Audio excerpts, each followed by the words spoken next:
So guys, अगर आप एक 12th क्लास इंग्लिश स्टूडेंट हैं और आपने अभी तक प्रिपरेशन नहीं की है तो आप एकदम सही जगह पे हैं। नोट्स डाउनलोड करने से लेके हर एक प्लेलिस्ट की सीरीज तक हमारे यहाँ चैनल पे सब कुछ अवेलेबल है। नीचे डिस्क्रिप्शन बॉक्स में स्टेप्स लिखे हुए हैं, सारे स्टेप्स के अकॉर्डिंग सारी की सारी चीजों को फॉलो कर लीजिए। और स्वागत है आपका टॉपर्स मैनिया सीरीज में, और ये है हमारा फंडा नंबर 9। सो गाइस, इस फंडा के अंदर हम कुछ करने वाले हैं नया। आज हम पढ़ने वाले हैं कैरेक्टर के बारे में। मतलब कोई भी कैरेक्टर अगर आता है तो आप उस कैरेक्टर में फुल आउट ऑफ फुल कैसे स्कोर कर सकते हैं। मैंने शुरुआत की वीडियो में बताया था कि अगर आप चाहते हैं अच्छे मार्क्स स्कोर करना, 100 आउट ऑफ 100, 98, 99, 97 मार्क्स स्कोर करना अपने इंग्लिश के अंदर, तो वहां पे आपको डिफरेंस क्रिएट करना होगा दूसरों के कंपैरिजन में। मतलब चेकर जब कोई पेपर पढ़ेगा तो उसे दिखना चाहिए कि इस बंदे ने ऑर्डिनरी तरीके से आंसर किया है, और अगर वो चेकर उसे 5.5 मार्क्स दे रहा है बिना किसी ग्रामेटिकल मिस्टेक के, उसका आंसर था, उसने उसे 5.5 मार्क्स दिए हैं, और अब आपका पेपर उसके हाथ में आता है जहां ग्रामेटिकल मिस्टेक भी नहीं है लेकिन कुछ ऐसा है जो उसे कहीं ना कहीं डिफरेंट बनाता है उस प्रीवियस पेपर से, तो आपको वहां पे 6 में से 6 भी मिल सकते हैं। तो मैं आपको बताने वाला हूं आज कैरेक्टर्स में कैरेक्टर मैप के बारे में, कि कैरेक्टर मैप जो है वो आप किस तरीके से फॉर्म कर सकते हो। इसको हम कैरेक्टर डायग्राम भी कहते हैं। तो गाइस, कुछ नहीं करना, जिस तरीके से आप कैरेक्टर लिखते हो उसी तरीके से आप कैरेक्टर लिखोगे, बस एक आप डायग्राम फॉर्म कर सकते हो। डायग्राम का जो शेप है वो कुछ भी हो सकता है। मैंने सामने 2 शेप्स लिए हैं। इसके अलावा मैं एक लिंक नीचे आपको दे दूंगा डिस्क्रिप्शन बॉक्स में, उस लिंक पे आप क्लिक करोगे तो आपको काफी सारे फॉर्म्स डायग्राम के मिल जाएंगे।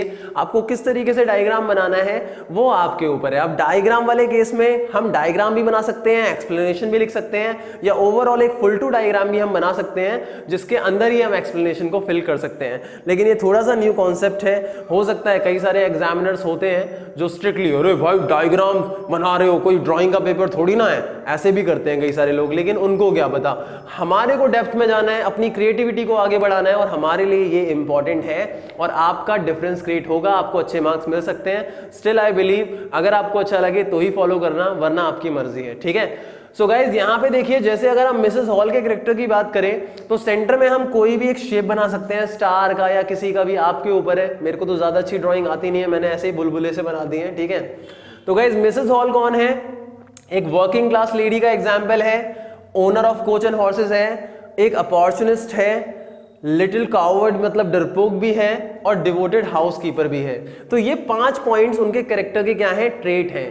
अब हम इसको एक्सप्लेन कर सकते हैं यहाँ पे। मतलब जब हम अपना आंसर लिखेंगे एक्सप्लेनेशन वे में, इसको बनाने के बाद एक्सप्लेनेशन लिख के, तो हम बता सकते हैं सबसे पहले पहला वाला पॉइंट कि भाई Mrs hall is a devoted housekeeper and owner of coach and horses।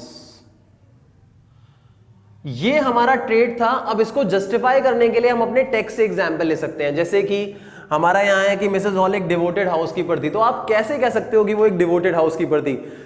क्योंकि वो अपने गेस्ट के प्रति काफी ज्यादा डिवोटेड थी। हमें ये बात नॉवल में बताई गई है कि जब स्ट्रेंजर की एंट्री होती है तो किस तरीके से वो बिहेव करती है, या किस तरीके से वो उसे ट्रीट करती है, सर्व करती है, हर एक नीड का ख्याल रखती है। उन सारी चीज़ों को हम जस्टिफिकेशन में डाल सकते हैं। ऐसे ही आगे हमने फॉरवर्ड कैरेक्टर किया तो हमने अपॉर्चुनिस्ट वाली बात करी कि वो अवसरवादी थी, अपॉर्चुनिस्ट थी, मौके का फायदा उठाती है, तो हम वहाँ जस्टिफिकेशन में डाल सकते हैं नीचे कि भाई जब टेडी हेनफ्रे वहाँ पे आता है तो she was an opportunist that time because she asked Teddy Henry to repair the clock in the parlor of the guest।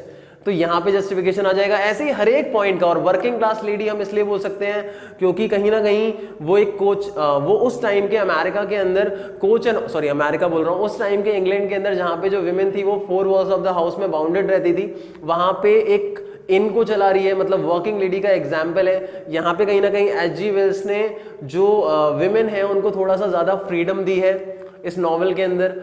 तो कहीं ना कहीं हम इस तरीके से एक डायग्राम फॉर्म करके उसको एक्सपेंड करेंगे तो हमारा कैरेक्टर जो है वो थोड़ा सा डिफरेंट तरीके से प्रेजेंट होगा। और ये था कि भाई ऐसे करके हम यहाँ पे एक्सप्लेनेशन वे में ही लिख सकते हैं, जैसे हम ऑर्डिनरी वे में लिखते हैं वो तो लिखना ही है हमें। अगर टीचर को अच्छा लगा भी नहीं तो यहाँ पे हमें सेफली मार्क्स मिल सकते हैं, कोई दिक्कत वाली बात नहीं है। लेकिन अच्छा लगा तो यहाँ पे आपको, मेरा मानना है, फुल आउट ऑफ फुल वो देगा, जरूर देगा। ठीक है। हर एक टीचर यार दिल का बुरा नहीं होता है। दूसरी चीज, अगर आप एक्सप्लेनेशन नहीं लिख सकते तो ये आप डायरेक्टली लिख सकते हो, जैसे कैरेक्टर नेम इनविजिबल मैन है, फिर यहाँ पे कैरेक्टर का ट्रेड 1, कैरेक्टर का ट्रेड 2, कैरेक्टर का ट्रेड 3, कैरेक्टर का ट्रेड 4।